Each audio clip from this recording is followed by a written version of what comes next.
ഞാനും രാഹുൽ ഗാന്ധിയുമൊക്കെ രാഷ്ട്രീയമായിട്ട് സംസാരിക്കുന്നത് ഞങ്ങളെ നിശബ്ദരാക്കാൻ ശ്രമിക്കുകയാണെന്ന്. അദ്ദേഹത്തെ നിശബ്ദരാക്കാൻ ശ്രമിക്കുകയാണത്രേ. അദ്ദേഹം എന്താ രാഷ്ട്രീയമായിട്ട് ഇത്രയും കാലത്തിനിടെ പറഞ്ഞിട്ടുള്ളത്?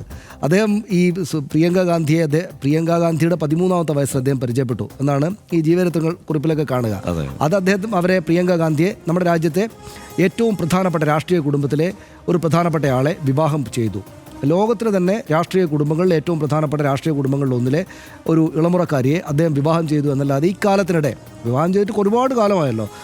അവരുടെ മക്കൾ തന്നെയും ഈ വയനാട്ടിലെ പ്രിയങ്ക ഗാന്ധി മത്സരിക്കുമ്പോൾ അവിടെ വന്നിരുന്നു. എന്ന് വെച്ചാൽ പുതിയൊരു തലമുറ തന്നെ പ്രായപൂർത്തിയായിട്ട് നമ്മുടെ മുന്നിലുണ്ട്. അപ്പോൾ ഇത്രയും കാലത്തിനിടെ ഈ പറയുന്ന മനുഷ്യൻ മഹാൻ, ഈ പറയുന്ന എന്നെ ആളുകൾ വേട്ടയാടുന്നു എന്ന് പറയുന്ന ഈ റോബർട്ട് വാദ്ര എന്ത് രാഷ്ട്രീയമാണ് പറഞ്ഞത്?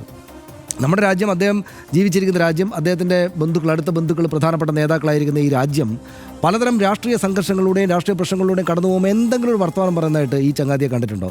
അപ്പോൾ അങ്ങനെ രാഷ്ട്രീയ പ്രശ്നത്തിൽ ഒരു കാലത്തും ഇടപെട്ടൊരു വർത്തമാനം, ഒരു അര വർത്തമാനം പറയാത്ത റോബർട്ട് വാദ്ര എനിക്ക് അമേത്തിയിൽ മത്സരിക്കണം, എനിക്ക് മൊറാദാബാദിൽ മത്സരിക്കണം, എനിക്ക് പാർലമെൻറ്റിലെത്തണം, ഞാൻ പ്രിയങ്ക ഗാന്ധിയുടെ കൂടെ പാർലമെൻറ്റിലേക്ക് വരും എന്നൊക്കെ പറയുന്നത് എന്ത് റൈറ്റാണ് ഇയാൾക്ക് ഉണ്ടാവുക എന്നാണ് ഞാൻ വിചാരിക്കുന്നത്. എന്ത് ധൈര്യത്തിലാണ് അദ്ദേഹം പറയുന്നുണ്ടാവുക?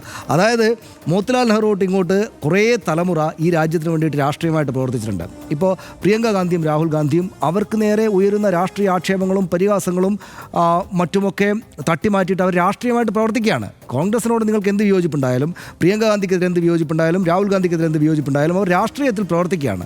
അവിടെ ഈ ചങ്ങാതി അവിടെ നിന്ന് പല കച്ചവടങ്ങളൊക്കെ നടത്തിയിട്ട് കുറേ 23,000 രേഖകൾ, ഡോക്യുമെൻറ്റ്സ് ED കൊണ്ടുപോയി കൊടുക്കാൻ പാകത്തിനുള്ള ബിസിനസ് നടത്തിക്കൊണ്ടിരിക്കുന്ന മനുഷ്യൻ എനിക്ക് രാഷ്ട്രീയത്തിലേക്ക് വരണം, എനിക്ക് പാർലമെൻറ്റിലേക്ക് വരണം എന്ന് പറയുന്നത് എന്ത് തമാശയാണെന്നാണ് ഞാൻ ആലോചിക്കുന്നത്.